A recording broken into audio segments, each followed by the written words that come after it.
My name is Isabel Gullings. I'm the Executive Director at ILSI Europe. And today we will be, in this session, we'll be diving in a little bit deeper into what are really the mechanisms of action and how can actually nutrition support people who are either taking the medication of GLP-1 or once they stop and then avoid any weight regain of it. Before introducing our speakers, allow me to introduce a little bit what ILSI is about. ILSI is a non-profit organization, and we provide you a platform to foster collaboration between companies, academia, and the public sector. And basically to provide you with science-based guidance, best practices, standard operating procedures, anything that can help you basically to give more scientific credibility to your ingredients or your products, but also to make sure that whole your supply chain is safe, for example. So basically it's about bringing people together with different point of view, different stakes, and finding a consensus based on science. Here you see a little bit our community. As I said, we foster collaboration between companies because most frequently you actually share the same questions. And then it's about sharing information and knowledge and practices. Here you see a little bit the working groups that we currently have. In orange you see the food safety aspects. And most interesting for you in this audience are, of course, the purple task forces that we call them on healthy aging, pre and probiotics. And very recently, it was actually an initiative of the Prebiotics Task Force, where they launched a workshop on shaping metabolic health. And basically, the aim of the workshop was to decide, together with experts from academia, but also healthcare practitioners and academics, to identify what do we actually know and what do we don't know yet. And in that workshop, it was amazing, really brilliant scientists saying, well, this is all we know, but there were actually more questions than we could answer still, even if we have a lot of learnings from already previous interventions on overweight and obesity management. Because let's not forget, this medication is actually for people who have a serious metabolic health issue and have overweight or obesity. Yeah. Of this, if you're interested in this workshop, a proceeding is being written down and will soon be published. But I'm here really pleased to be joined by Professor Kirian, who will explain a little bit more about the mechanisms as well. And Kelly here will give a little bit of more insights into what is it really like for the general audience who really take this medication. So with this, I'm going to hand over the word to Professor Kirian Toyo, and he will allow you to introduce yourself, if that's okay. Yes? Yeah, sure. There you go. Thank Please. you as well. Hi, my name's Kieran Toohey. I'm from the University of Leeds, and I'm a microbiologist working in nutrition. So I'm kind of coming at this from a slightly different angle, from the probiotics and prebiotics angle. And you might ask, why is microbiome even being considered for GLP-1, obesity and weight control?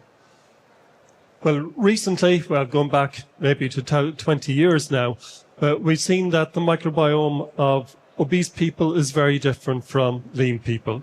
And when obese people lose weight over maybe a 1 year period on a low carbohydrate or a low fat diet, their microbiome shifts to a lean type profile. So their gut bugs begin to resemble that of a lean person.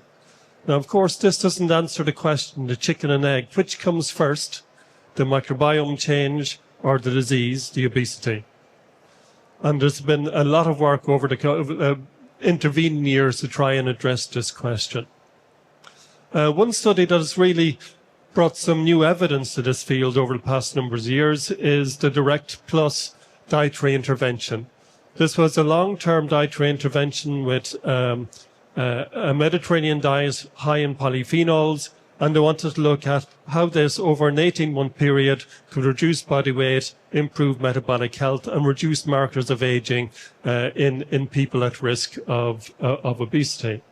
So the study was carried out in Israel in Ben Gurion University, led by Ira Shai, and there were three groups of three dietary interventions, three lifestyle interventions, a physical intervention, so increased exercise over the 18 months, then increased exercise with a Mediterranean diet, delivering about 440 milligrams per day of polyphenols, and then a super or a green Mediterranean diet plus exercise, where they bumped up the polyphenols to 1,320 milligrams per day. So a very high dose of polyphenols.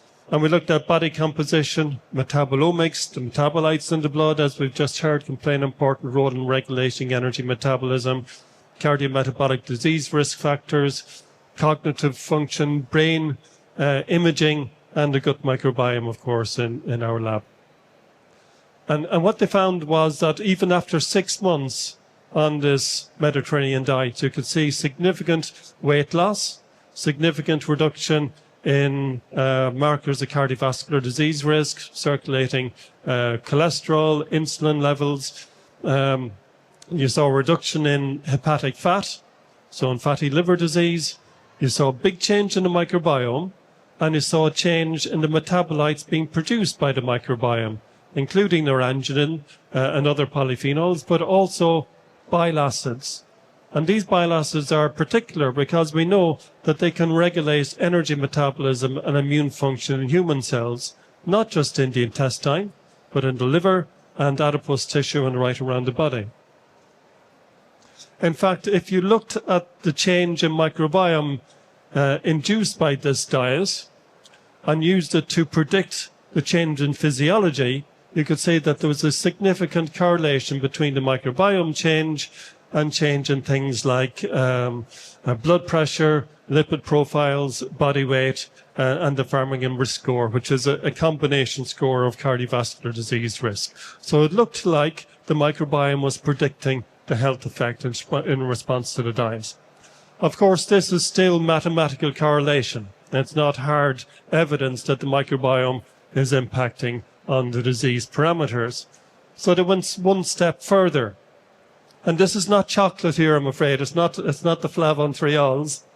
This is fecal microbiome transplant. So when the people had lost the most weight after 6 months, they collected a fecal sample from each individual. And in a randomized placebo-controlled manner, they fed back their microbiome in capsules over the following 8 months, 100 capsules, with their own microbiome that had been trained on the 3 different diets: exercise plus Mediterranean diet, exercise with this green Mediterranean diet with high polyphenols, or a placebo, 15 people per group. And what they saw was that when the people were on the green Mediterranean diet microbiome capsules, if you like, they prevented the weight regain. They also prevented the rebound in insulin resistance and type 2 diabetes that happens when people put the weight back on after losing weight in these kind of settings. So this is probably the first evidence in humans of the chicken and egg story, that changing the microbiome can really impact on physiological function in the human population. Now, considering the success of the GLP-1 receptor agonist in losing body weight, there's a drive now to help people come off the GLP-1 receptor agonist, because we know that after about 1 year on these drugs, people want to give up the medication because of cost, because of side effects on the intestinal tract, increase in diarrhea, constipation, etc. But as we heard, there's also a health implication in terms of micronutrient deficiency, and we really don't know the long-term effects in terms of health, especially in people who are not as clinically obese. We also know that when people come off the GLP-1 receptor agonist, to put the weight back on. And this is common in all types of this happens in all types of obesity therapy when people lose weight. The body compensates and basically wants to put the weight back on once the fasting stops. So you got this real drive for putting the weight back on once you come off the GLP-1 receptor agonist. So there's a need for us to find different ways at the population level where we can blunt this effect and maybe substitute some of the exogenous GLP-1 receptor activity. We heard about the metabolic set point a little bit earlier on, but what happens when people come off the GLP-1 receptor agonist is that their appetite centers in the brain stop working properly, their hormonal levels change. You see a reduction in leptin production and an increase in ghrelin, the hunger hormone that's produced in the stomach, and this drives hyperphagia, or the need to eat and intake more calories. At the same time, because the people who were on the GLP-1 receptor agonist, their ability to produce insulin has impacted on their beta cells in the pancreas, and they're become exhausted and more at risk of type 2 diabetes. So what can be done? Can the microbiota and tools that we know can shape the microbiome, like probiotics, prebiotics, and polyphenols, have a role to play here? And this is a nice summary diagram looking at some of the mechanisms by which microbiome can impact on GLP-1 production. So microbial metabolites of fiber fermentation, the short-chain fatty acids that are produced from prebiotic metabolism, can stimulate GLP-1 release from L cells. They regulate the density of L cells on the intestinal tract, and so the higher the density, the more GLP-1 that can be produced. Bile acids can turn on and off GLP-1 production through receptors like FXR and TGR5. Other lipid metabolites by the microbiome, and tryptophan and indole metabolites, also from the microbiome, can stimulate release of GLP-1 from L cells.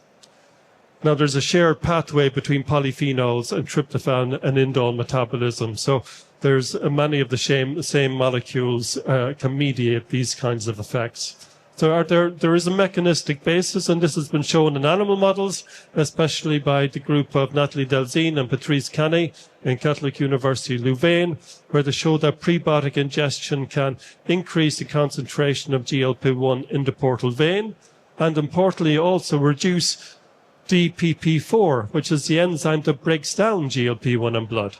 So you can extend the shelf life, if you like, or the half-life of GLP-1 in the blood. Feeding mice inulin-type fructans can also increase the density of L cells on the intestinal tract. These are the neuron cells that are responsible for producing GLP-1. So the increased L cell density will lead to an increased production of GLP-1. And we also know and have shown that inulin ingestion in these mice can change bile acid metabolism and stimulate the production of GLP-1. Can this happen in humans? This is an example study where they took in vitro human cells, and they could show that GLP-1 is produced by intestinal cells in response to triggering this bile acid receptor TGR5. They also showed that in obese people and people with type 2 diabetes, that introducing bile acids directly into the colon can stimulate the GLP-1 production, and at the same time bring down glucose, fructosamine, and fasting insulin and cholesterol levels in these people. So by delivering bile acids into the colon, you can you can stimulate GLP-1 production.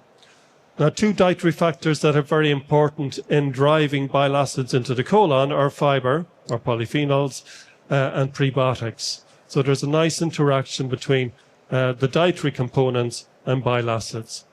This is just another example mouse study where they use an isoflavone, a polyphenol, to change bile acid metabolism, changing concentrations of uricolic acid and lithocholic acid, and these respectively turn down FXR stimulation and increased TGR5 stimulation, and this drove enhanced GLP-1 production in the mouse model and relieved the type 2 diabetes in this disease model. Can probiotics help? This is an example of a mouse study where they were looking at wild-type animals, animals with diabetes. The diabetic animals fed GLP-1 receptor agonist, or GLP-1 receptor agonist plus Akkermansia muciniphila, which is one of the new generation of probiotics that's associated with lean people. And you can see the effect on GLP-1 concentrations, but also leaky gut, which is associated with type 2 diabetes risk, is much more effective in the presence of the probiotic with the GLP-1, as are markers of fatty liver disease.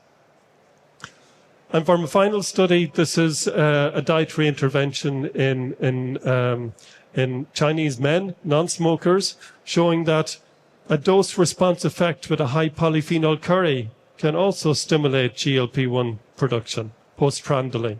Of course, this is self-limiting because you can only eat so much curry, but it does show that polyphenols delivered in foods have a real potential for changing GLP-1 production.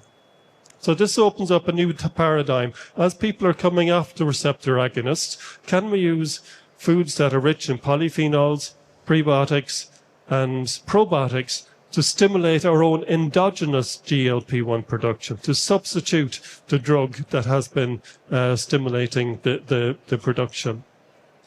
So we're at this second phase where we have in vitro laboratory animal experiments and some indications in humans, but we really need to move to the next stage, which are cause and effect type dietary interventions in targeted human populations. And I believe over the coming years, we'll have evidence to bridge this gap between people coming off the GLP-1 receptor agonist to metabolic homeostasis through the probiotics, prebiotics, and polyphenol route. Okay. Thank you very much. Thank you, Isabel. Thank you.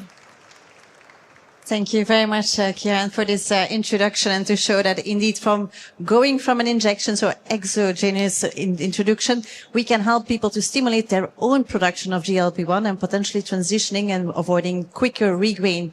Of course, we need to mention there were some discussions and saying like, oh, should that mean that maybe we should decrease the dose in a stepwise way or small? And the experts were saying we don't have any evidence yet on it, but of course maybe abrupt stop of medication is not recommended and then take slowly. So that's still all questions that we need to answer. But now to introduce the next speaker, here we had really mechanistics insight and more from studies. It's also really important for you and for all of us to understand what are people actually experiencing when they are taking this drug. Hence why I announce the next speaker. Kelly, please introduce yourself and I give you the floor. Hi, everybody, and good afternoon. Thank you for joining us. So my name's Kelly, and I work for a business called the FIS Group.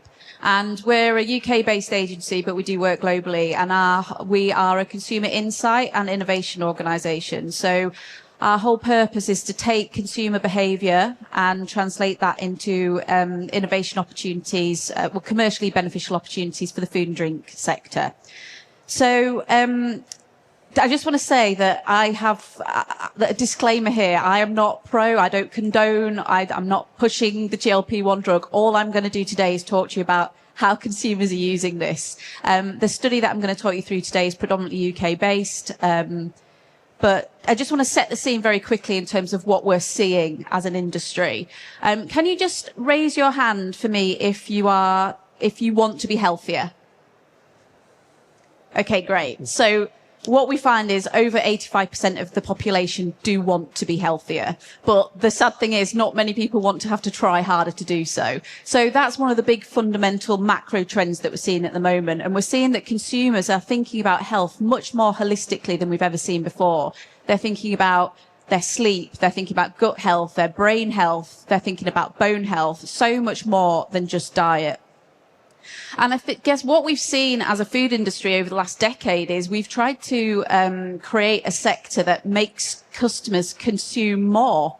And actually, with diet, what we're seeing is people consuming less, especially when we look on the GLP-1 medication. So we're spending a lot of time now helping businesses think about how do you drive more volume in a business in a sector that doesn't necessarily want more volume. As we all know, obesity rates are on the rise. Ultra-processed food consumption as part of your diet is rising. We see that big in the UK, Canada, and the US. But even in some more foodie cultures, we're seeing that ultra-processed food part of the diet makeup is increasing. We're also seeing that diet now is the second leading cause globally to death other than tobacco, which is quite an alarming stat. And I think often what people think is that eating healthy and being of optimum weight is a motivational issue. It's not always the case. It's genetics. And what we're seeing is that eating healthy can often cost twice as much as not eating healthy. And with some low income households, what we see is that diet can take up to 45% of their income if they're trying to be healthy. So within this whole macro framework of everyone wants to be healthier, but no one wants to think harder about it, we are starting to see some shortcuts start to emerge. And one of those shortcuts is GLP-1 medications. So I touched on it before briefly, but at the FIS group, what we have been doing is we run a wave of activity 3 times a year where we take an online study of over 1,000 responses. We then have followed for the past 12 months, 16 households of people that are on that medication. And what I want to do today is take you through some of the top line information on that whilst respecting our partners as part of the programme. So as we all know, it's a massive industry, and we don't believe this is just a fad. We believe that the GLP-1 medications are here to stay. We've already seen demand outstrip supply in various different markets, and projections suggest that it's going to be a $140 billion market by 2030. So it's not something that we can ignore. When we speak to users, the motivations are really consistent with why they choose to take the drug. They believe it will change their lives. The strongest drivers are weight loss, confidence and appearance. They don't just describe it as a physical change that they're looking for or that they experience. They describe it as a complete reset. And that shift in their mindset obviously changes how they relate to food. Now, I'm from the UK. I'm from a tiny little village in North Yorkshire. And when my friends and family started taking the GLP medication, I thought, wow, this is big.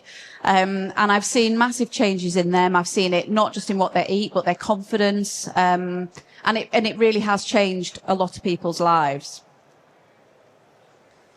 The biggest thing that we see is that the GLP-1 medications it reduces their food noise.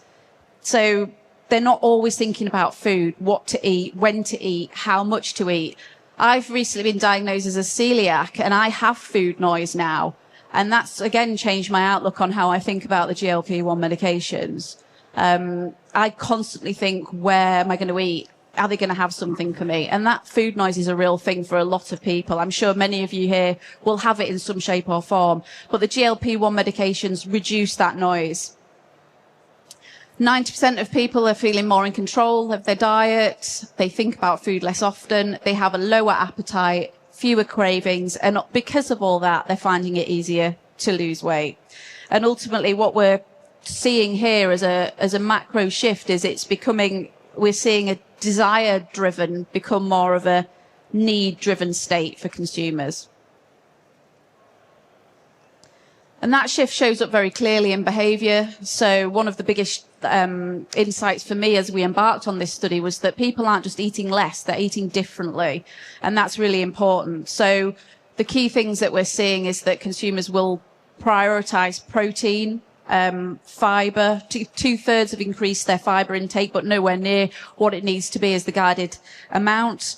Their ultra-processed food consumption has dropped. But the bigger piece here is when that reduction in food happens, every mouthful becomes much more important for people. Hence why they're thinking more about protein and fibre.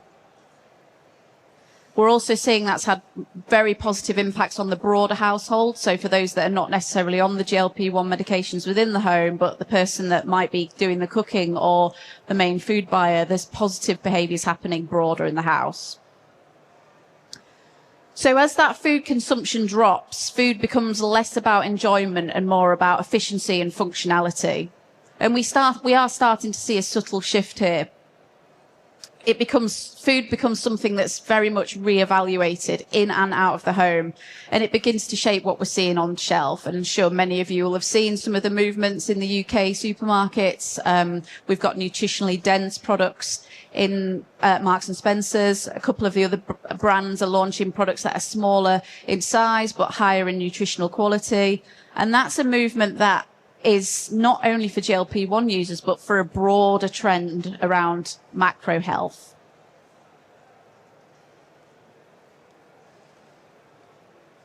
And what we've seen here is people's emotions towards food have massively changed. 32% feeling less excited about meal occasions. Over half are less interested in eating out.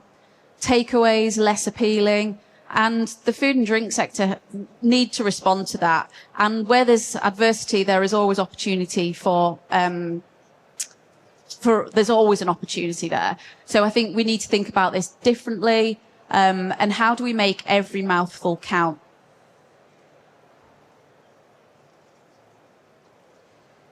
And there's a paradox here. So when people eat less, they actually think about food more.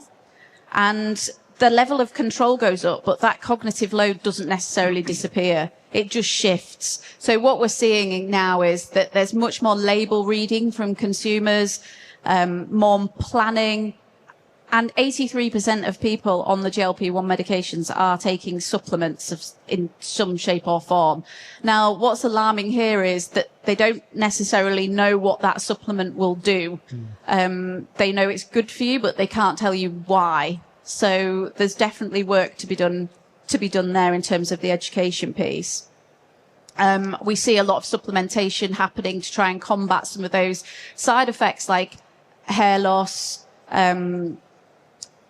stomach problems and muscle loss. So as much as there's not as much pressure on the losing weight, because that happens because the diet's decreased, there's much more pressure now in terms of nutritional quality and that need to be eating well to maintain your long-term health. So despite this complexity, the users that we have in our study are describing the benefits as transformational. They say it gives them increased confidence, increased control, and just reduces that anxiety that they sometimes feel around food. And for many people, those benefits outweigh the potential downsides, whether that's side effects, the cost, reduced social occasions. So the trade-off still feels very much worth it. What we're seeing also is a broader movement around a community. So there's a massive ecosystem forming around this behavior. So there's apps like NutriCheck helping users track the intake and structure their decisions about what they need to be eating. And then we have the wearables, which I'm sure many of us are wearing today. My Garmin's already told me to move a little bit more. And they're actively making people more aware of their health in other ways as well, not just diet, but the people on the medication are more interested in these things. There's also communities across the social media platforms that we're seeing, providing motivation, giving advice, shared experience, all growing massively. So GLP-1 medications aren't just operating in isolation. They're being supported by a wider infrastructure and social community.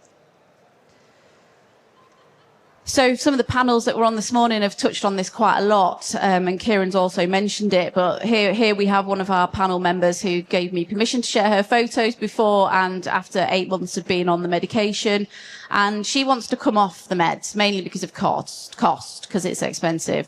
Her life was transformed by going on the drugs. She lost the weight. It meant that she then could run around her garden with her kids more comfortably. She could fit into her summer wardrobe pre-marriage. She felt great. And she got a personal trainer. She got new eating habits. She's come off the medication. She's since gone back on it within 6 months because she put the weight back on. So she was maintaining all the other healthy habits, but the food noise came back and she couldn't control it. And it's a real thing. She's actually gone back on a different medication, a slightly cheaper one, and we'll continue to monitor what happens with Amy. And I think as we're entering into the year 2 of our study, the important thing for us to start to monitor now is how people are feeling about it once they've been on it for a year, how they're coming off it, what they're then doing when the weight gain does happen.